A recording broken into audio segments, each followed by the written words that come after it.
Uh, I should have introduced myself yesterday properly when I chaired the second session yesterday. I'm Andrew Richards, and you may have picked up I work for National Grid. Frequently seen on television in any case. I try to keep quiet about my appearances on television. This is the first of our discussion sessions. I'm not entirely clear in my mind how it's going to work. So it's going to be a bit of trial and error, and we'll see how it goes. But do feel free at any moment while I'm talking now to interrupt me and tell me what I'm doing wrong.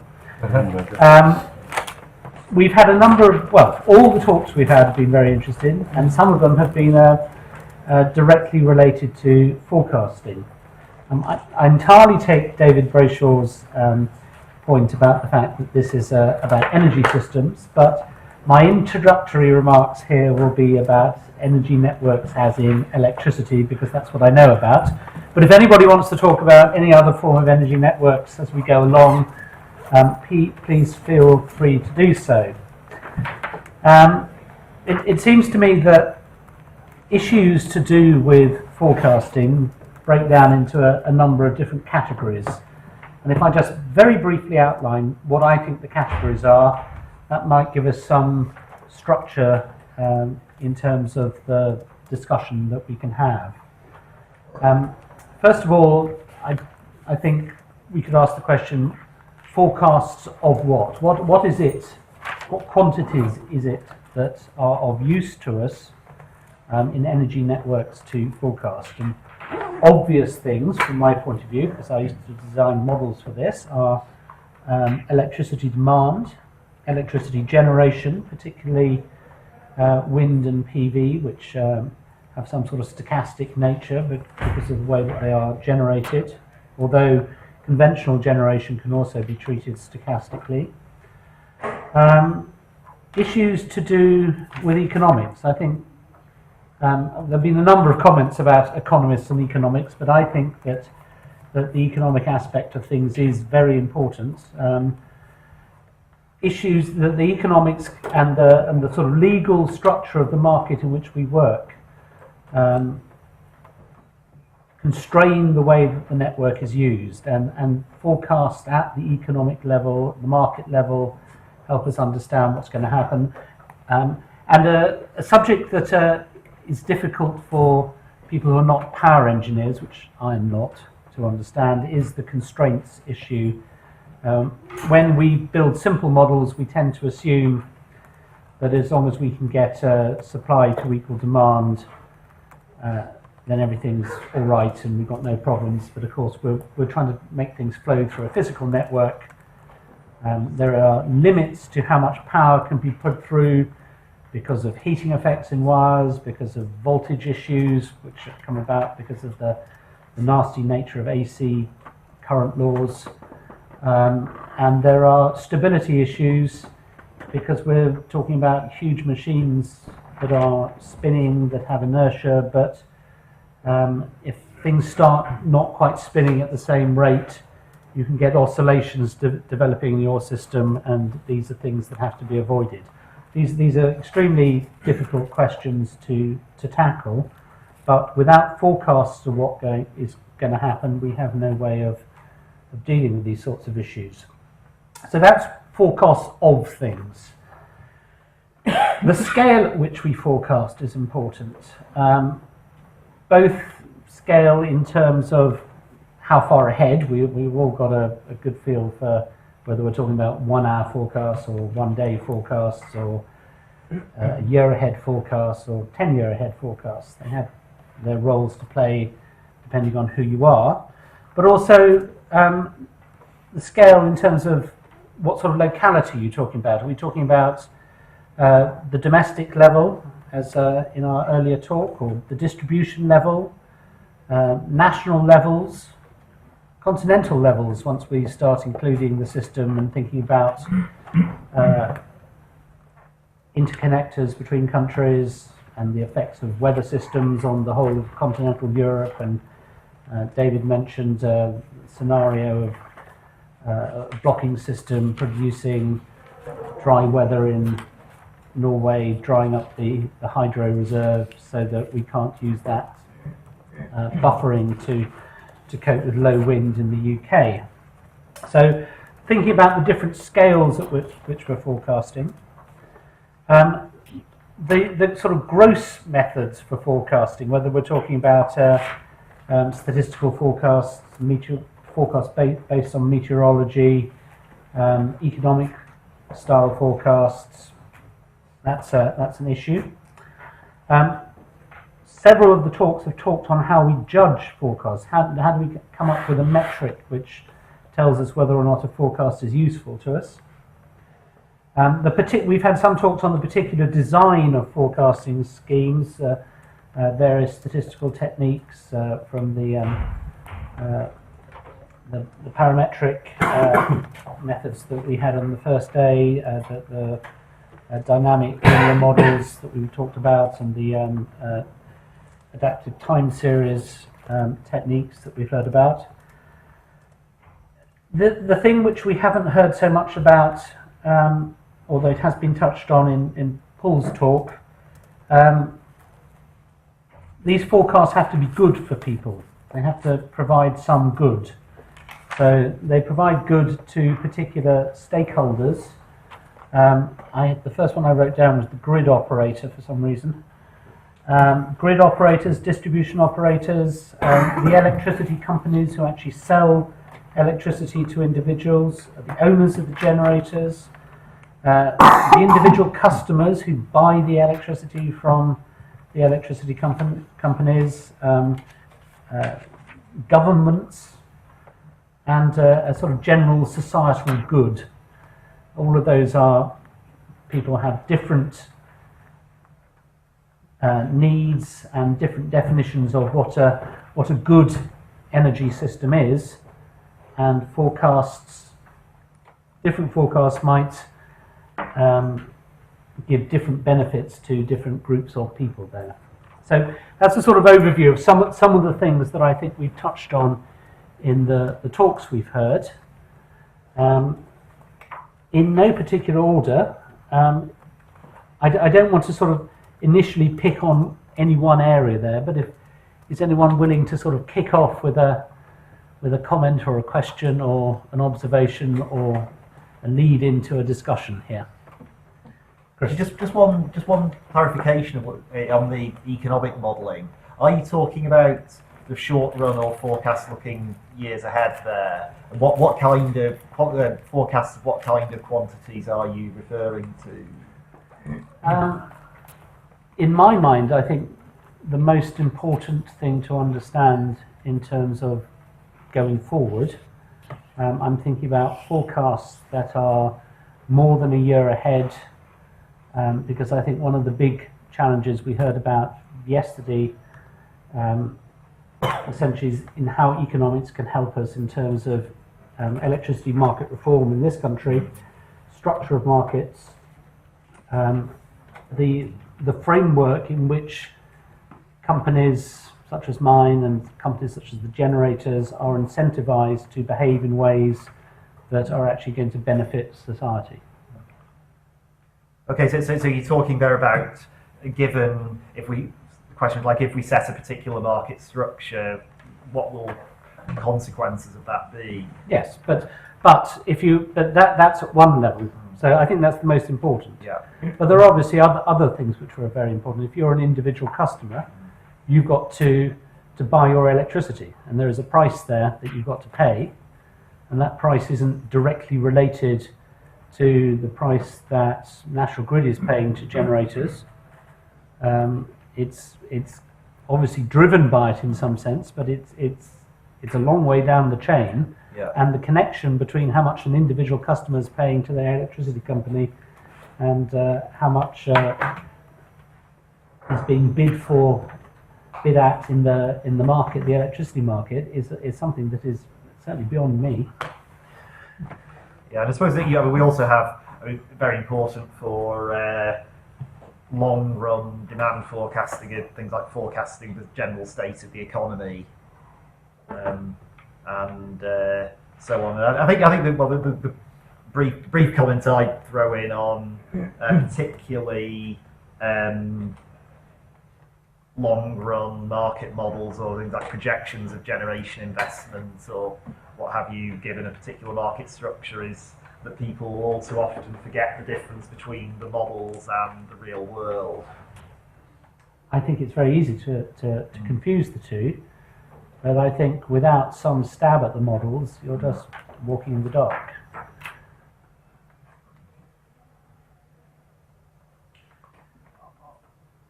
Who are the economic beneficiaries of better short-term forecasting? I mean, day-to-day, hour-to-hour. Presumably, companies like National Grid, because they reduce their reserve setting costs. Is that right? We're incentivized to reduce our balancing costs. So that's to do with reserve setting and how much we have to spend outside of the market mechanism to provide the electricity. So if we get the forecast wrong and we under forecast the amount, we have to buy that outside the normal mechanism. And if it's decreed according to our incentive that we could have foreseen that and we just did badly, then that comes out of our profits. But if, on the other hand, it is considered that this is something that arose and couldn't reasonably have been foreseen, then that eventually is paid for by the individual customers in their electricity bills. But we could reduce the amount that we have to hold, and so reduce, in the end, the use of system charges by improving our forecasting techniques. Yeah, actually, I would like to comment on that. I'm not making any official statement for the Danish TSO, but they've been saying several times that actually the reduction of the average forecaster is not so important for them. It's especially extreme forecasters, because it can be that some years only 3 extreme forecasters leading to very, I'd say, dangerous events can translate to more than 50% of their balancing cost for the whole year. Really? In 3 events only. So 3 windows of 6 to 8 hours where they are really in critical situation. And it's typically when 100% wind is predicted, and then wind just gets stronger, and you have a massive cutoff for the whole country. You lose 2.5 giga in, I don't know, less than 6 hours. And then you have to start calling everybody around to cover up. So I mean, I don't know if it's an official statement, but we had an EU project funded over the last 5 years that was about extremes and extreme forecasters, because it seems that for some TSOs at least, it's one of the biggest worries. So it's not only just improving a little bit the average forecaster, it's also trying to make sure that in extreme situations there's either lowering the forecaster, but at least a warning that's going to happen. That's why we had a lot of focus on ensembles, for instance. I just wonder, I mean, so I know that if you could predict it exactly, that, you know, like a week ahead, it'd be advantageous because it would help you deal with markets, you know, because then you could have more time. You wouldn't be held under the gun by the generators and have to pay $10,000 a megawatt hour. That's only because of the markets. If you think about it in terms of just control of the grid, you know, it's just a matter of resource adequacy. I mean, do I have a contract with Alcoa to shed, or a steel manufacturer to shut down in case of emergency, and do I have adequate extra generation? It's all, you know, and so you don't need to know. The only reason you need to know exactly is because of today's market structures, where people can be held hostage because of an unexpected event. So I think the problem's the markets. I think. No, I disagree with that. I will say. I like that Danish example. It's the sort of high impact, low probability events. Yeah. And it comes into your fourth category of discussion. What is the metric you're using?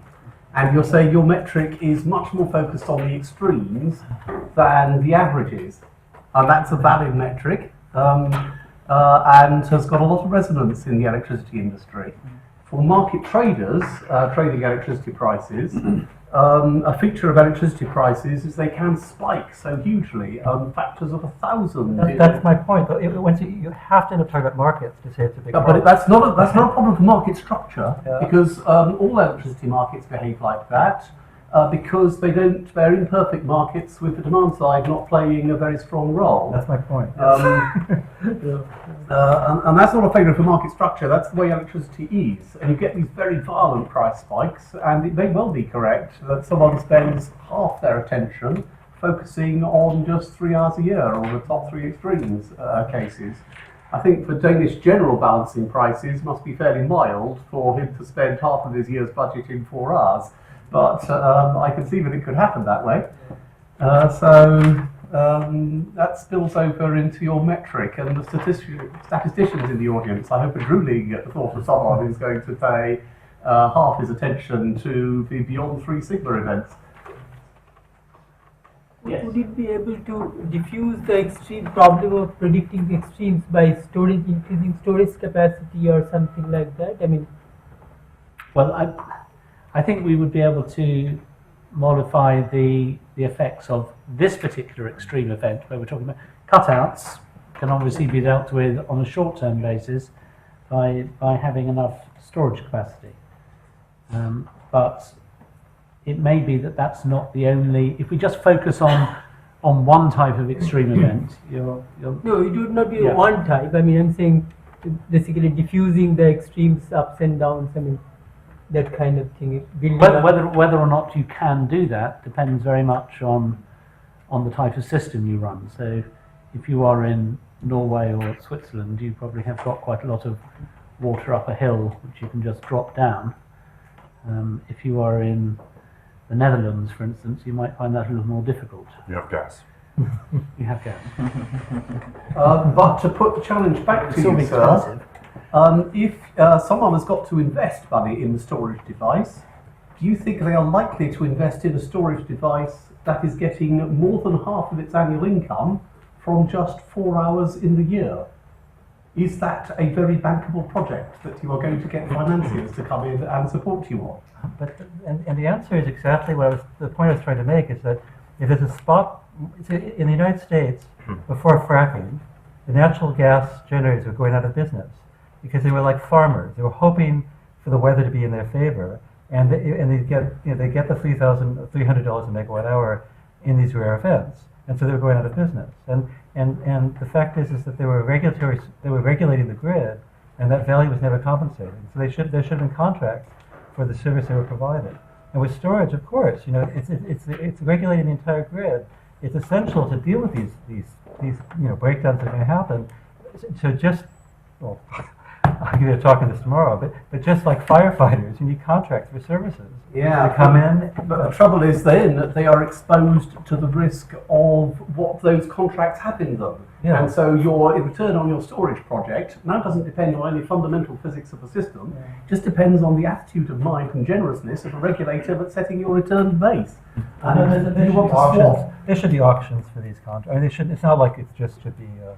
I would say that it's cheaper to pay mathematicians to get their forecast better, or meteorologists than build a storage project. It's certainly much cheaper. Yep.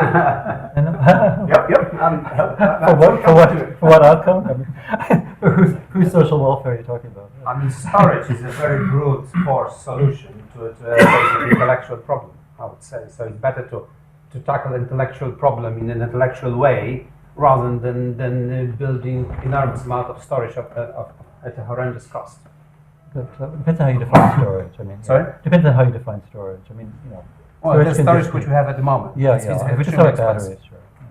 So forget about storage. Think about how to improve your forecast. No, but if you know you're going to have a gigawatt ramp in half an hour, you need a resource for it.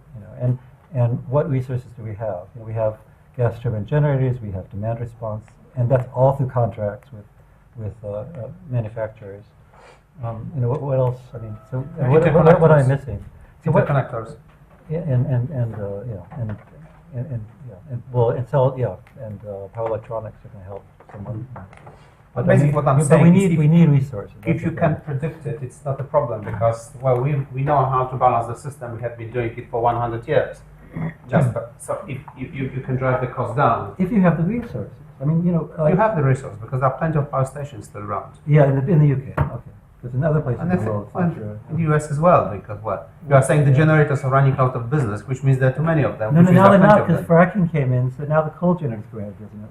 But the Pacific Northwest, it's complete disaster because they've got all this volatile energy, and they don't have any ancillary services to deal with volatility. Nothing. They don't have any resources whatsoever. So they could they could have a perfect prediction of wind exactly for the next 24 hours. Wouldn't help them at all because they don't have any way to deal with a gigawatt round. They don't, you know, and they've done it. They've done reports the last few years. So I mean, number one, you need to know how many. An estimate of, that's what I meant about power spectral densities. You'd like an estimate of how many breakdowns there'll be a year, and then you need the resources to deal with it. And that's a question you had to address first before you think about the market effects. That's the point of it. There were actually some work along these lines in Europe. I was mentioning it over lunch. Peter Maibom and Christoph Weber, they've been looking at the cost of variability versus predictability. And depending on the type of system you have, actually you might just be screwed already because there's variability and you don't care if it's predictable or not, Exactly. because you're already screwed. In BPA, So- that's true. Yeah. Yeah. So I mean, the value of predictability pretty much depends on your system and how much you can play with it afterwards. If you can play a lot with your system, you want to improve forecast or the way you would integrate forecast in decision making. If your system is inflexible, you can have good forecasts, you still cannot do better. So. I think it would also be worth saying, and the meteorologists can correct me here, but there is a limit at the moment, and within the foreseeable future, by which I mean about sort of the next 30 or 40 years, to how accurate weather forecasting can become. There are processes going on at these low levels that I was mentioning before, which we can't capture, which means that we can do very well with temperature, we can do slightly less well with wind, but we're never going to be able to forecast the wind to 0% accuracy.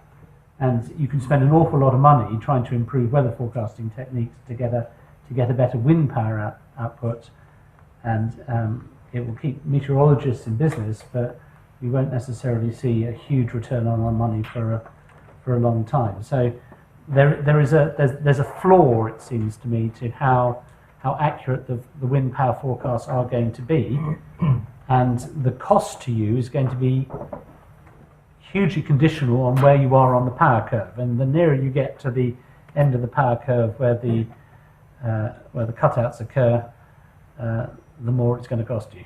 I think there is another limit. We are talking the short-term variability, but if you look at the long-term variability, which is important for generation adequacy issues, then basically climate is non-stationary, and you may have, we've discussed it over lunch, and you may have, for example, 2 or 3 seasons, one year after year, with very low average wind speeds and long periods, stationary periods. And basically, there's no way you can predict it by traditional meteorological methods because it's non-stationary. So I think there is a fundamental physical limit. I'm not sure if David can correct me or not, to the extent to which you can predict things in the long term, which is important for adequacy issues. He's here. In front of you. Yes. You want to expand? I think one of the areas where, I think you're probably right. There probably is a limit to which wind forecasting can get, or is that there's a sort of a trade-off. It's going to be a long time before it gets to the 0% error. I think there's still a lot of ground. Well, I wonder aloud if there could be still more ground to gain from linking the forecasting technology we have anyway to the detailed problem that you're interested in. I think there still is ground to be covered in that. On the longer term, I think one of the roles where meteorology as a whole can play is actually getting better quantification of both the rare events, which require a long time series, and the year-to-year variability, decade-to-decade variability in those low frequency parts. Those bits I don't think have really been explored that much, and I think there is mileage still in there. But I mean, whether that solves your market problems or the actual detailed market problem, sort of for you guys to say, but I think there is mileage to be gained in both those problems. Yeah, I think it's a big question in longer term.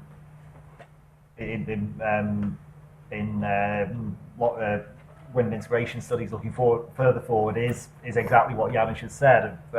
With natural climate variability, never mind human-induced climate change, what can the past or the different periods from the past tell us about the future? And one question Stan and I have been thinking a bit about in this context with the generation adequacy study is that the last 20 years of winters overall have been pretty mild. So, for instance, 2010 was extreme in the context of winters post 1990. Probably in the 80s, it would have been par for the course. In some earlier decades, it would have been relatively mild, maybe. I thought it was a reasonably extreme winter, but I couldn't add that up. But yeah, I would agree with Dr. Ted, and I've got 50 years memories of sort of colloquial weather kicking there, and winters have been mild on a few of my personal measures in the last 20 years. Yeah, simply one of the big questions is simply could we switch back into these earlier regimes? Well, I mean, I think that it would be a brave man to say that you could not, sort of just definitively say you could not. I think that the evidence would say you're likely not. There have been studies looking at if you had the same circulation patterns, the same circulations would produce a less cold winter now than it did in the past. So there has been that aggregate warming. So in a sense, you need a more extreme event to get the same cold effect. Yeah. In terms of the circulation anomalies. So, I think there's a whole raft of questions there. To my mind, the big questions is how do you link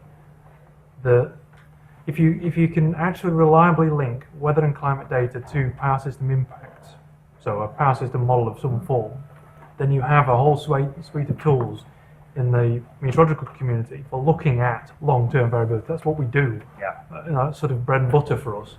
But the bit we're lacking, or the bit that seems to me that we're lacking, is the tool to express that in terms of its impact on this particular problem. And that's something where people from my community need people from your communities collectively to address, or to help us address, whichever way around it is.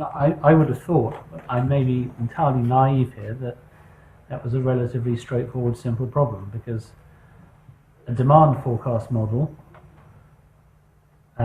works largely on meteorological data. It's got a few other bits and pieces in it, but it's largely driven by meteorology. So if somebody gave me an indication of typical climate, I could construct a synthetic demand series to represent how much demand there was at that time.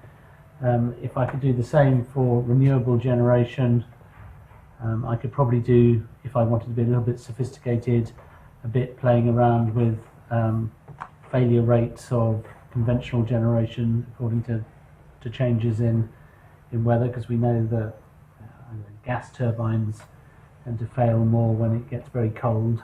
I don't know about this, but everybody from the US will know much more about what happens to power stations when it gets hot. It's a relatively straightforward problem, it seems to me. So if you have those, if those transfer functions exist from taking the met data as it comes out of, let's say, a climate model, if you're dealing with long time scales and trying to understand very rare events or long-term trends, you need long data sets. Therefore, you need the coarser type of model. You need something that you run in climate mode.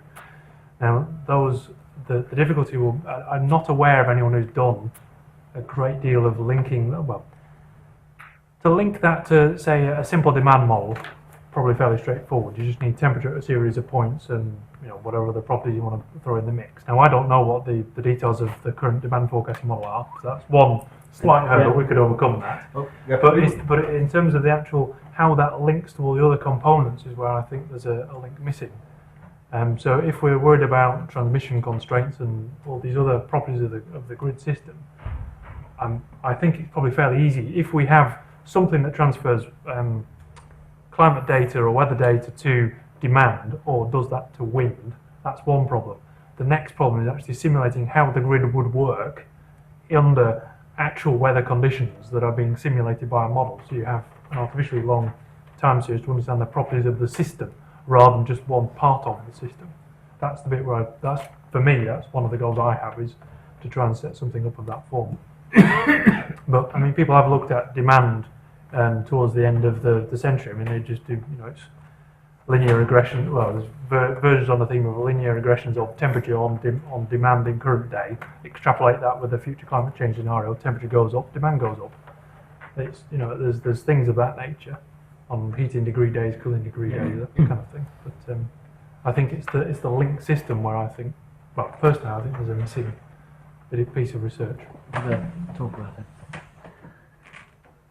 But do we want to move on to a different area here, or are we happy carrying on? I got slightly confused because we started, me these days, we started off talking about things like reserve setting costs and so on, which were very short-term timescales. Could we predict accurately what's going to be happening later today or tomorrow? And then we seem to suddenly switch to questions about climate and so on that were very much more concerned with generation adequacy. And I think we started with general economic models and yeah, but the there are these two particular timescales. Yeah. The planning timescale and the control timescale. Absolutely. And they're quite different, and the questions are different. The issues are different. The stakeholders are different. Yeah. And I don't think we've addressed the short time scale at all yet. So let's do that now. Done. Yes. I have two questions on the short term. The one is about the Danish reaction. So I think that in Nord Pool you have a balancing system which is quite integrated between Denmark and Norway, and the network was designed for transportation anyway. So is the reaction of the Danish transmission system operator resulting from the fact that you really need extreme conditions so that the balancing cannot come from Norway? Yeah, that's a good point. Because then that would not apply to the rest of Europe. Yeah. Then I have another question. I had difficulties understanding many of the models that were presented today, but I think it would help me if we could get an answer to the following question. So there is an intraday trading which is developing in Europe, and there is a virtual bidding in the United States that doesn't do the same thing, but okay, that's something similar. To what extent do the models that have been presented today would help traders in the intraday by bringing information throughout those 24 hours so that they could revise their trade, or that they could revise their virtual bids in the system? So what time scale and what accuracy would they, can you describe the output of those models in terms of the information that you would bring to traders during 24 hours before real time? I think we'd have to ask the people who presented the models, but Yeah, well, that's addressed to them, obviously. I mean, I have a general picture. I mean, typically if you compare the set of lead times, so their head, it's lead times between like 12 and 37 hours, and then for the intraday markets, it's between, I don't know, an hour and say 6 hours.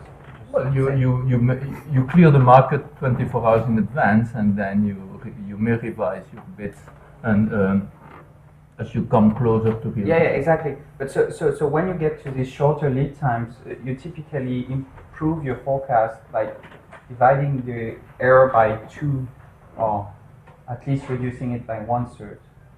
So I mean, if the market permits easily to correct forecasts.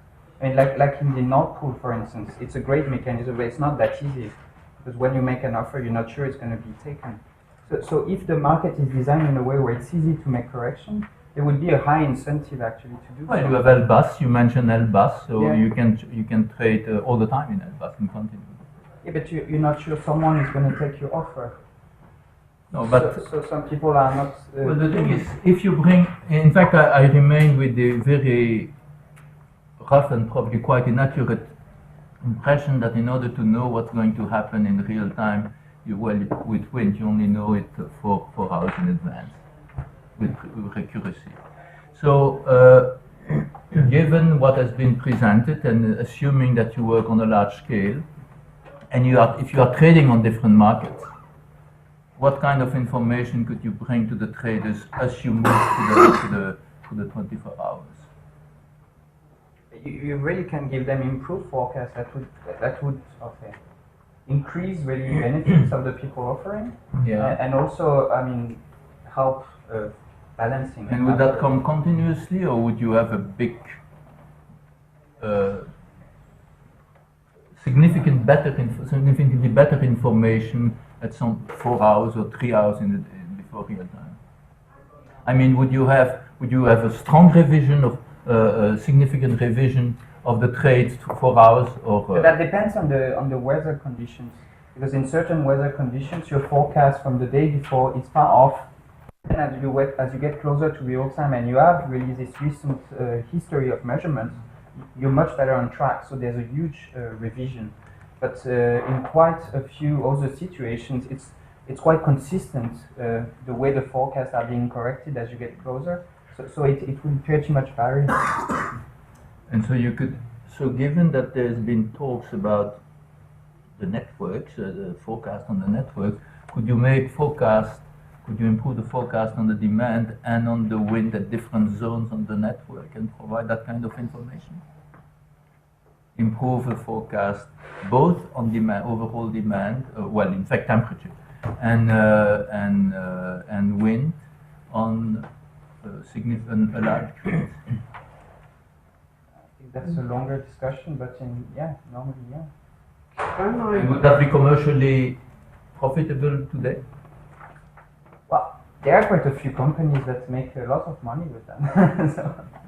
Can I give a slightly different answer? Your question is trespassing back on Andrew's second dimension of problem that he sent us. On what scale are you issuing your results, doing your forecast? Yes, this is the question. And there are two answers to your question. If you believe in markets and competitive behaviour, then you need to make these forecasts to the individual players, the individual owners of wind farms, the, say, regional distribution companies, and they will tender into the balancing markets, and the ones with better forecasts will make a bit more money, and the ones with worse forecasts will suffer. And balancing markets will sort themselves out red in tooth and claw. And what is the value? It's distributed, how much money can be made in balancing markets. Tens of millions per annum in Great Britain, and probably tens of millions per annum in Nord Pool once you get there. If you believe in central control, you say, no, it's inefficient to have all these distributed and diverse forecasts. What you need is central system operators gathering up the total demand forecast and the total wind forecast and optimising on behalf of the community as a whole. I can't speak very well on these two divisions because my allegiance to National Grid naturally inclines me for the second, though my market competition and the fact that I grew up under Margaret Thatcher means that I ought to favour the first type of solution. It's very interesting for the particular case of demand forecasting in this country. There are 6 big suppliers of electricity who are all in imbalance and a few other small ones. Do we forecast demand day ahead as just the aggregate of what those 6 companies who are commercially exposed to demand do? Or does National Grid actually largely ignore what the individual suppliers tell them, because they are required to give us their own forecasts? And do we forecast nationally off our own bat? Andrew, I'm sure you'll tell us we ignore the diversified forecasts and forecast nationally. We don't receive the diversified forecasts. Within day? We do year ahead, and certainly at year ahead we entirely ignore them.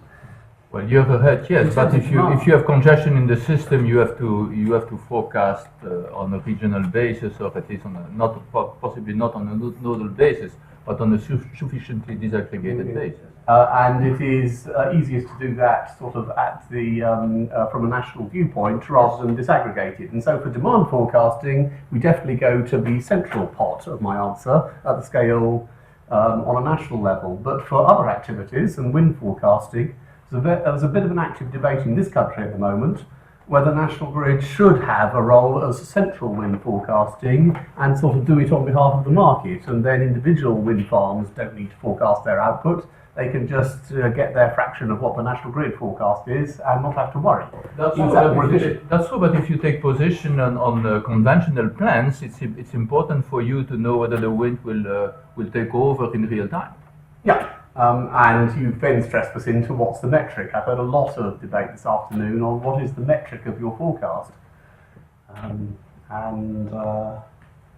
There are some good debating points to be had on just what is the metric. I still think the metric is, for any user of a forecast, they look at what benefits or what costs is involved in using that forecast as opposed to having perfect knowledge. Yeah, what are the prices of it and what are my controls? But I mean, maybe an analogy would help, because this is the only industry where control is really important, where this sort of viewpoint is taken on. So if you think about an airplane, so there's a long-term forecast of storms, and that's the planning stage. So we go around the storm, and that's like the day ahead unit commitment problem, and it makes a lot of sense, And you could do it with the market, you could do it with central planning. And then the plane's flying along, there's gusts of wind and there's real-time measurements and it flaps up and down its wings. And even though it's a very complex system, that control problem's not that hard. Take the measurements and there's local feedback. And every airplane has its own measurements and closes the loop. And so the same thing is true in the grid. I mean, there's local measurements and global measurements and real-time control on minute basis and hour basis. And from a controls background, I don't think a forecast an hour ahead would help me at all. I'm going to be closing the loop, and I'll be ramping up when the frequency goes down and ramping down when the frequency goes up, or some regulation signal. It's when we're going down an hour timescale less, I don't understand the conversation at all. Well, if you have a tight network, you have congestion problem on the grid that you don't have between airplanes. No, they're local. That's a local control. That's why I emphasize it's not one airplane. Oh, okay. There's a whole network of airplanes, and each one is making decisions based on their own local measurements and global measurements from an air traffic controller. It's very analogous, and nobody's putting real-time prices to those flaps and those ailerons. The difference is that at different timescales you have different options available to Yes, you. So if you know what's going to happen 6 hours in advance, that's different. you can bring on a big coal plant. Yeah. But if you only know 20 minutes in advance, then it's going to cost you a lot of money with a lot of small generation that can start up quickly. And it's as if on an aircraft you had control, but one lever took 20 minutes to operate but did no damage to your aircraft, and another thing could do an immediate control action on your aircraft but would cause you quite a lot of damage and cost. And the point is, you design your aircraft so you have those resources available, and they're responsive and can ramp up to reject disturbances. And so when you get down to an hour timescales or less, you need that real-time control for reliable service. You need the resources available, so you need strong motors on those ailerons, and you need real-time control to control them. And so that's like an hour and less, hour timescale less for the grid, say. As soon as we start mixing up markets and control, we get completely lost. This issue we just mentioned, the fact that you don't know the response of a generator, that matters a lot in an hour, and it can mean the amount of reserves you need might double. It's incredibly inefficient. So I think the value of forecasting is zero. I think that with real-time control knocks out those reserves. On an hour time scales or less. Right? That's my conjecture. The real-time control takes care of it automatically. If you have the resources. It takes care of what? Of the variability, just like it does in an airplane. On the very short term. Yes, hour and less. Yeah. But otherwise, for trading, Yeah, I want to make that distinction because we were getting to shorter and shorter timescales, and we want. That's what my point about the power spectral density. I want to know the variability in different timescales, so I need to know how many capacitor banks and how many batteries or how many gas turbine generators. But I don't care about the sample has at all. I just want to know the statistical, the frequency content in that shorter timescale, so I'll know what resources to have available. And when we go to longer time scales, like you say, 6 hours, then you have to say, hey, in 6 hours I need your coal generator to ramp up, and that's a totally different problem. And then the sample path forecasting, it has a lot of value. So I mean this might be completely wrong, but I'd love to be told why. But you can rely on the market to commit the equipment for reliability. But then, when you have to use them in the short run, then you need the central control. Well, I mean, depends what you mean. I mean, I don't understand the point. I mean if you need enough reserve because the situation becomes tight, you can still rely on the market to try to get the reserve from the market. But if at some point you have an emergency on the system, then you need the central control to react. So. You can bring the market quite close to real time, but then in real time, it's no longer the market. Okay. It's just we kind of separate the market and the control in a way. That's all I'm saying in a way. It's difficult to comment on your point, Sean, from the point of view of National Grid, because always in the past, no one's been in the least bit interested in a demand forecast that has a lead time which is less than 4 hours. They say, if I don't know 4 hours ahead, then exactly your point, that all the automatic mechanisms that we have will just take over and we'll just do what's best at the time as it comes along, and there's nothing we can do.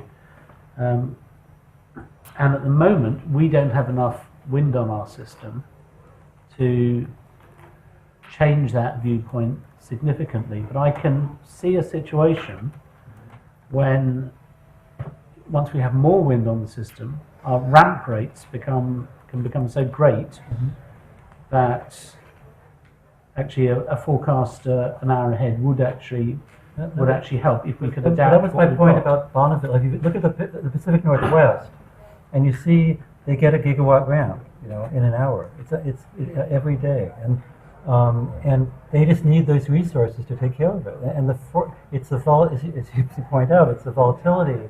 Even if it was perfectly predictable, I don't think it would make any difference if they were clairvoyant. Automatic system, because they now have. They just don't have. They need the resources, and so they need an auction. They need an auction on the ramp rate. They need an auction for the resources. Hey, we'll give you so much money to be there to deal with it. So they didn't do that in advance. Yeah. They stuck in the wind farms without any kind of thought about making sure they have adequacy of the resources to deal with it. But they wouldn't need. I don't think they need forecasts. You mentioned that at short time scales, control should be. If you have the resource. Sure. If you have the resources. I'm not really a control guy, but some of my colleagues would say control would be better if you do model predictive control or scenario-based control. So you would still need some forecast to somehow have some optimal controller there. Well, that's one approach to control. Knowing the bandwidth. That's why I keep talking about power spectral densities. If I know the bandwidth of the disturbance, the shape, then I know what kind of resources I need for control. But the exact sample path, I don't know if it's that valuable. Okay, I'll put it. I don't know also, but I know that, for instance, in Denmark, it's been an argument for very short-term forecast. Because they say even though we control based on forecast, and so sample trajectories like I showed, they say they are variable. Maybe it's arguable. It'd be fun to do an experiment, MPC with perfect clairvoyance without. Because there's the same discussion about demand side. Demand response, like some people say, you have to do it, but in an MPC framework. That's the only way to get the most out of it. Doing myopic control, I don't know what it's called. I'd say we need more I don't know what percentage value would be, but my conjecture is it's small. That's all. Yeah. The thing is, you know we're going to over-provision. We're going to have, it's a reliability of the whole grid. So we're going to have reserves, and on a long-term scale, we really want good estimates of how much. Is it going to be a gigawatt of balancing reserve we need, 2 gigawatts, and then we're going to over-provision and get 3 gigawatts. So that kind of long-term prediction of the kind of volatility and its magnitude we really need. But then once we get to 5 minutes, the resources are now committed. That's all there is. We're not going to invent a new generator overnight, and so then we close the loop, and it's a disturbance rejection problem on that 1 hour list. So and I don't want to. I don't say I know the answer. I'd love to, have a debate on that. We've been concentrating on sort of forecasting what I would consider to be the system operator level, the national or even larger level. Does anyone have anything they'd like to say following, say, Peter's talk about forecasting at the distribution level or even at the domestic level? And how we would deal with the amount of data that we're going to, that some organisations are presumably going to get from their smart meters once we live in a smart meter world. One of the difficulties there for mathematicians is to understand what the constraints are. For instance, if everybody in a particular street buys an electric car, but not in the next street, does that matter? Just how is the local distribution network configured to be able to cope with that sort of thing? And I think Yes, it does matter very much. You burn out the cable at the end of the street. you would do. Yeah. Yeah, And you've then got 3 hours to replace a bit of burnt out cable. Okay, so there really are constraints analogous to transmission constraints. Yeah, and I don't think And they all have that- protection against it. I don't think there's a signal from the cable to each house to say, hold on, stop consuming electricity, you're burning me out. Because that sort of signal would be a bit expensive to install. That's a major problem. Yeah, I think it is. But you talk to community of mathematical people, we don't realise it's a major problem because we're thinking about aggregates, supply versus demand. But transmission, not transmission, but mathematically transmission, moving energy from A to B is a real problem at a small scale, from what you say. Okay, if there's variability. I know one distribution colleague who's very scared of that problem. I don't know of that problem directly myself. And have we got people here from places where there are considerable numbers of electric cars? Or does a place such as that not exist yet? I know that in this country, the last time I read about this, there were more charging points for electric cars than there were electric cars. Maybe that's right. Actually, the greatest density of electric car charging points in Europe is in Estonia. I read somewhere. An amazing statistic. Yes, Anne. Another thing as well, we are talking about the electric cars, but another thing that might be used as well is the heating system. And we are doing the project for the Shetland Islands with SSE, something similar what was done here. And actually, we're looking how we can use for example, previously there was a teleswitching system, but we would like to, and we are looking to move the teleswitched customers into the far more flexible system so that we can schedule them during the day. And there are certain constraints so that they have certain levels of comfort, but it really helps a lot for the integration of wind. So if we were looking, for example, that project was actually looking into replacing the conventional generation. That is how it started, because SSE has to replace the conventional generation at Shetland Islands. And they wanted to see whether there is any possibility to reduce the size of the conventional generation there. And then they were looking, for example, how integration of wind will help with that, whether there is any scope for reduction because of that.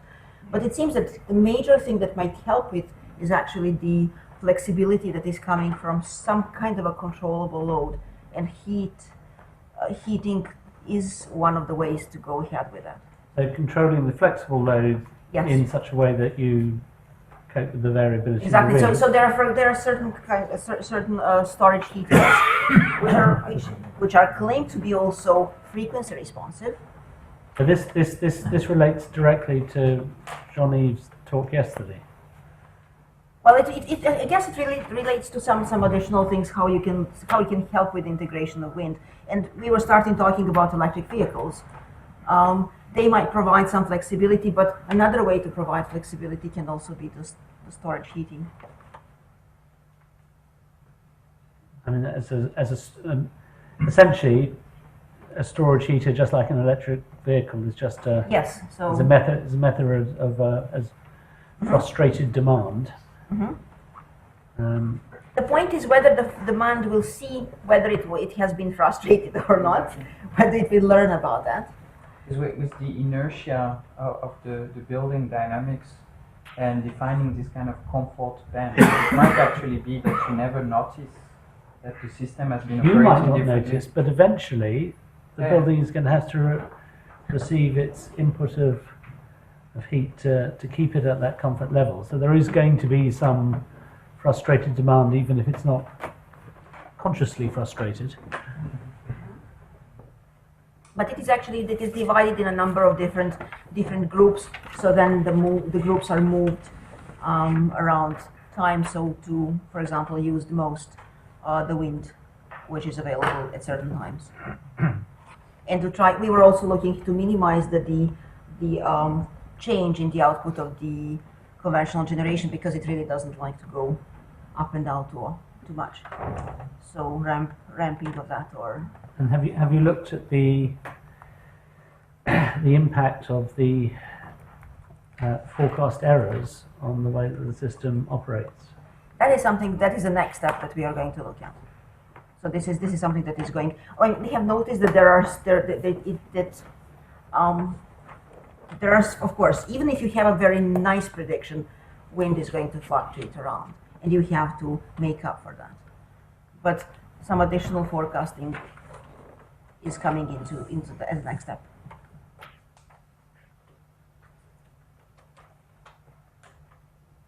Does anyone else have any points to raise on forecasting at the more local level then? It's just we haven't thought about it very much. I mean, it's a far knottier problem. I suspect it's going to get tied up with the issues of control, because if we've got these constraints, such as Paul mentions, that cables go out, so we are going to have to do quite a lot of scheduling of demand, time shifting of demand. The idea that you just charge your car when you want to is not going to be on. Well, perhaps you would, but because an e-car is a big load, right? It's a huge power compared to other things, and energy as well.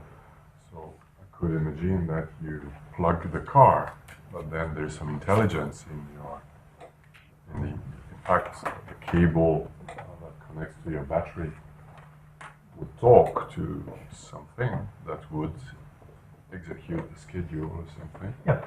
And then you would see a variable charging rate, which might be a bit like the thermal load you mentioned. It might de facto be subject to demand response, but still you have the illusion that it works. A bit like TCP in the internet. I transfer a million files, each of them gets transferred. In fact, everybody's slow.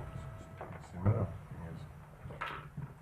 It's an easy solution to that problem. I suspect that people will be extremely reluctant to have their freedom to charge their cars when they want to taken away from them. And you only have to think. You only have to think of. But they may have different cables, and they have to charge. They may have to charge at a low power, in which case they're entirely free, and that would perhaps not cause the ampacity problems that you mentioned. Or they want to charge at the full and power, they get and then charged they're more. subject to control. I think if they've got the choice, I think that people will be happy. but I think one can easily underestimate the amount that people are prepared to put up with in terms of cost if they want convenience.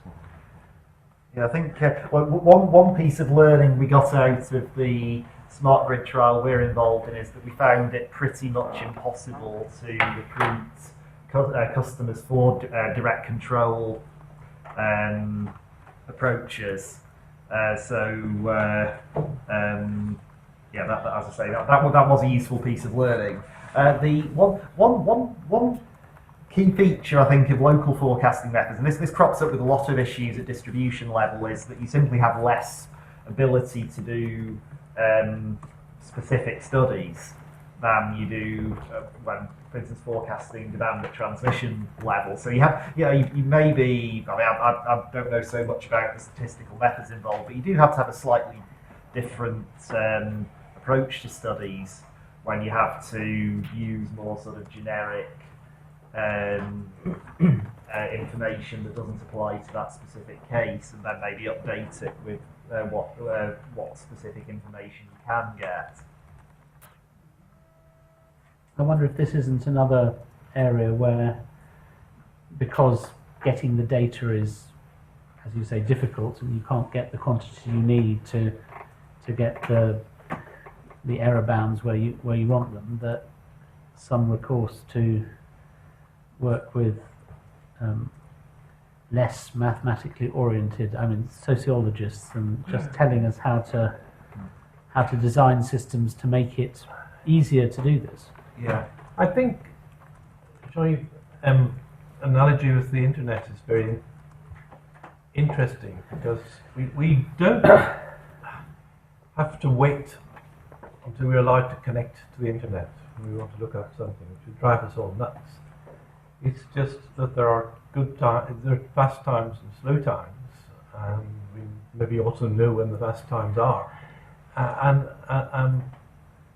and nobody feels that their access to the internet is being mandated in any way.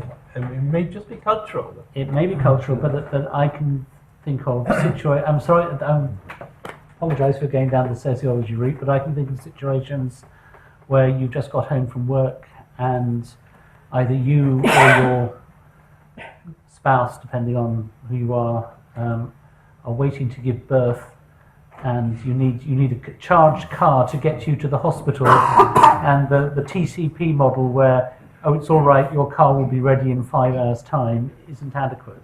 Or you get a phone call. Won't you?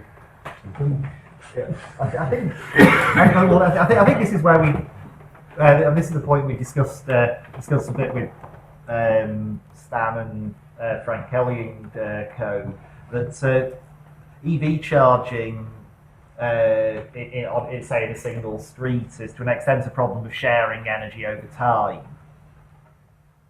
I mean, it's likely that there is going to be a substantial proportion of people on a street who are indifferent as to when their car is actually charged, as long as it's ready for 8 in the morning. And yes, it's how you do that coordination, how you identify the people who really do have particular needs. I think we could add one additional person to the dream team of Paul, which is a social scientist. Understand the customer. Possibly so. Yeah, yes. And as well. No, there are some. No, is there anyone social scientist background here? No. That's typical for gathering.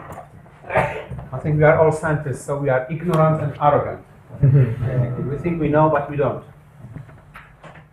I still think that the internet has sorted out a lot of these problems very effectively, and there's lots still ingenious solutions come up in which people get, can pay a bit more for a priority service, for instance, at certain times. But it's all happened in a very automated way that, on the whole, shields users from having to think about these things. And there's very little control involved as well, very little scheduling involved. It's very all distributed algorithms, and it works incredibly well. Yeah, what are the fundamental differences there? And maybe I'm just thinking about how I use the internet. I suppose the big demands on the internet are things like video streaming, which is maybe a bit more voluntary, or you can sort of genuinely do it more slowly by making the window smaller. Actually, can I just we wondered, might be if hearing the national one of the grid- already- yes. Oh, sorry. I was wondering, would this be acceptable? I mean, if you think about, first we need a social scientist. Thank you. And the social scientist has told us that what consumers want is to know they can get to the hospital, you know, in case somebody gets pregnant. I mean, if somebody goes into labor. And so I know it's a complicated contract, but the thing is that you say that yes, you will get 30% charged within so many hours, and then you lose some control. You know, you basically then it'll be between 6 and 12 hours. 6 and when you wake up, between it's fully charged. I mean, I know that's a bit complex, but is that something that would be enough flexibility for the grid? And let's assume that the social scientists told us the customers will be happy. Would that be enough flexibility for the grid to just be able to control the last 2/3 of the battery? Or would it still be too much of a shock? I don't know. It's because it's about control of the distribution network, which Yeah. is a different beast from. You could have rare events that would be, you know. But the contract could be a little bit soft. It could say you're going to be charged 30%, by such a certain amount of time, so there'd still be some control for the grid. I sort of assume that when you plug your electrical vehicle in, you'll be able to press the button. I want to recharge it on the green tariff, the yellow tariff, the red tariff. Yeah. And the red tariff is, I bloody well want it recharged pretty quick, and I don't mind what I pay for it. Well, just The give an green example of tariff the yellow will be, tariff. I'm flexible over the next 12 hours, and I'm hoping it was a generic price structure that about captures the costs. That one green is at 10 pence a unit, amber is at 20 pence a unit, and red at 40 pence a unit. And I'm hoping that sort of range of tariff structure can capture the costs about right. But I think that the worry, value to of course, is consumers, that you you actually think need all would the be, magnitudes. there'd be a curve like this of the value of generation. You know, the slope would be infinite at zero, you know, and then about a third full, it's almost leveled out. So that's what I was thinking of the contract like that. The yellow button could be, you know, rapidly charged for a while and then lose control. It's just that's thinking about what the consumer would want. That's all. You know. Ivan. Yes, I recently had a conversation with somebody who owns the car, and it was not a pure electric car. But it was not a hybrid as well. And he said he was extremely happy because the car was run in such a way that it used the electricity or the battery while it lasted, and then only if it ran out of that, it will start the engine. And he said he was extremely happy. He thought maybe a couple of times he stopped at the pump in the last 12 months. He charged it overnight. He had the flexibility, so he didn't have to think too much about whether he will have a range or not. And it was sufficient for traveling between home and office and back. And it seemed that maybe that kind of a technology can be something that certain people will be more comfortable with. And the technology gets around all the issues that we've been worrying about. We're talking about two cars in one car, basically, because it's a dual. Yeah, but So basically, it's a capital cost involved, which is prohibitive. he said it was relatively expensive, but because he spent so little on gasoline and everything, he convinced a number of his friends as well. And he had a car for a couple of years, and he was really very happy with that. This isn't Shetland. He's not got very far No, to go. no, it is in the US. It is actually in the US. Right, we've talked about different types of quantities that are being forecasted. We've talked about different scales of forecasting. We briefly mentioned sort of stochastic and meteorological forecasting. And we've touched on how we judge whether forecasts are good or not. We haven't made any mention of the actual mathematical techniques that we use for forecasting. The contrasting stars that are used by different companies, and I wondered if anybody had any comments they'd like to make there. Yeah. Actually, yeah, at the basis of this discussion, that's your opinion, you all. I mean, are we going probabilistic or we prefer to go deterministic? That's already the key first question, I think. And that has a lot of implications for everybody.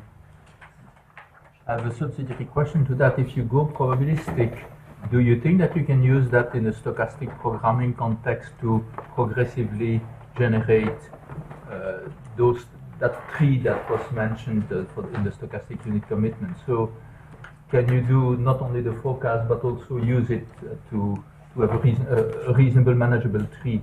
I'd like to say that at the moment we know that, well, we think that the probabilistic forecast direction is the right one to go in, but we are not clear how to use those probabilistic forecasts in the best possible way. We don't really know what to do with them. Someone mentioned the Kantorovich measure. That's something used to get a reasonable tree. Yeah, and is that relevant to the question of whether you get the individual forecasts from the wind farm, or whether you do your own one yourself? When you're going probabilistic, then you'd have to probably do your own forecast as well, wouldn't you, rather than relying on the individual ones, maybe. In what sense? Why is that? Well, because the joint distribution becomes more relevant then as well, doesn't it? Yes. Something as an applied mathematician, I'm much more happy with the Met guys than I am with these black box stochastic modelers who don't seem to have any physics in the background. But I'm more interested in understanding how to marry the two in the most effective way. So it's not either or, but how one actually has an effective fusion of the two methods to produce accurate forecasts, or as accurate as possible. Well, we produce, we don't do it for demand, but for wind we produce probabilistic forecasts. But we don't do it using a black box. We do it the good old-fashioned. We've got a power curve. We get the meteorologists to run ensemble forecasts, and they give us a distribution of wind. And we use the distribution of wind to convert that into quantiles of wind generation. But when we produce those, I don't think we use them very effectively. All the control room do is they look at the mean value. But at least I trust you've done the back calibration. You've done this for 100 previous days, and have 20 of the days fallen in your bottom 20 percentile and 20 of the They days do fallen if in you look at individual wind farms. We don't yet know. We haven't got a good method of combining them together into an aggregate forecast and finding how to get the quantiles right there. Yes. We've got a clumsy way of doing it, but it's a problem that we don't know how to do properly. So we don't know how to aggregate quantile forecasts for individual wind farms into a quantile forecast for. Please switch off that video recorder. I can hear the headline going out. National Grid expert does not know how to add up the 10 numbers. I do know that adding up the 10 numbers is wrong. Right. Yes. Yes. I mean, they are quite straightforward methods, actually. It would be useful to know then. Yeah.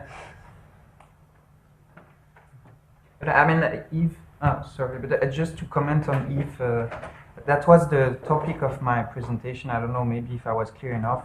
Today, for me, the challenge, if we say we have to go probabilistic, is to better work on this interface between generating the probabilistic information and using it. And I've been noticing so many times that there's a problem. It's not just we plug both sides and it's going to work together. Because I produce scenarios and I can produce a lot of them, but then you have to reduce and make sure you still have the information in there, but you still need enough scenarios so that your stochastic optimization brings some benefits and stuff like that. Yes, So. but this is where that Kantorovich measure is used. Yeah, not so. Yes. I have a remark, but not really on stochastic Okay. optimization. It's more about data problems, because in France we experiment a lot of problems with production data and distributed production data. it's sometimes hard to recover what is really the production and the demand, especially at a local scale. So my question is, here in UK, do you have that kind of problems? And if not, how do you do to solve it? So can you repeat the question? Because I'm not sure. Actually, we in France we don't have smart meters installed, so you don't know at a local scale what is the production. For example, if one people have a wind farm in his garden or something like that. So is that a problem here? That is a huge problem. In England and Wales, any generator that is below 100 megawatts is unmetered. So we, at the national level, we don't know it's there. The limits are slightly less in Scotland, but there is an awful lot of unmetered generation. We think it's around about 13 gigawatts that we don't know about. To a certain extent, some of that doesn't matter too much, because if it's not particularly variable from day to day, it's just an offset and it looks like the economy is going very badly. But the stuff that is variable, particularly the photovoltaics and the wind, is an enormous problem for us, because it's caused a huge amount of variability in the demand that was not there before. Did you say 13 gigawatts? 13, yeah. So the only way we found to tackle it is by collecting some sort of gross information about how much how many unmetered wind farms are there, what's their installed capacity, how much installed capacity of photovoltaics is there. And then using that information combined with meteorological information and the errors that we saw ourselves making. We look for connections between the errors we make and the meteorological variables we've got. We combine that with we needed time series of how much was installed, preferably geographically, but we can't always get that. And then we make a model that tells us how much there is, and then we correct and we remodel everything based on a sort of a virtual demand, which says this is what we think it would have been. And if we reduce our errors and there is no correlation when we run the model in the future between that and the errors that we saw and the meteorological information, then we think we're in the right ballpark. That's how we've tackled it.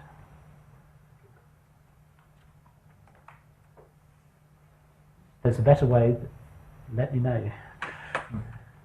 Install smart meters. Not very popular, and particularly we're talking about meters that communicate to a national grid, sort of at a half-hourly level. This is operational metering. I forget whether the bill for that is 10,000 or 100,000 per annum, but national grid requires you installing a little wind farm in your back garden to spend $10,000 on an operational meter is not going to go down well. So that's not a starter. Why is it so expensive? Why does it cost so much to? The communication protocols, I think. Have you got to have a dedicated communication channel? I don't think you can just use a telephone wire.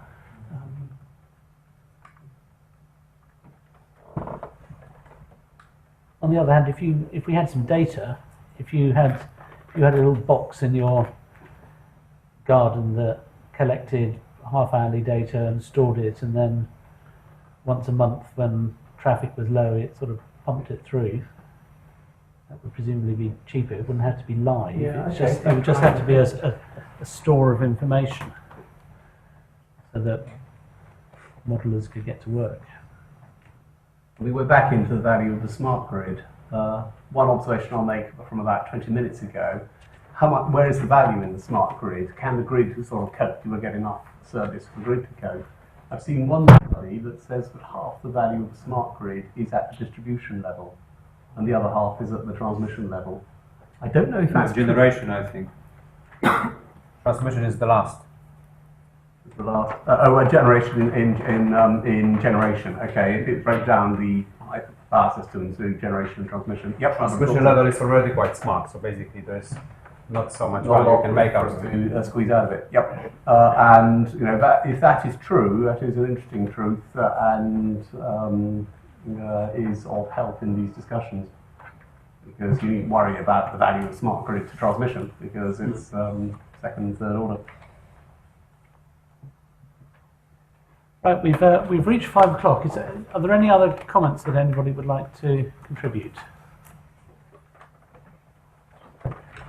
In that case, I'll say thank you very much for all your contributions, and we'll wind up for the night.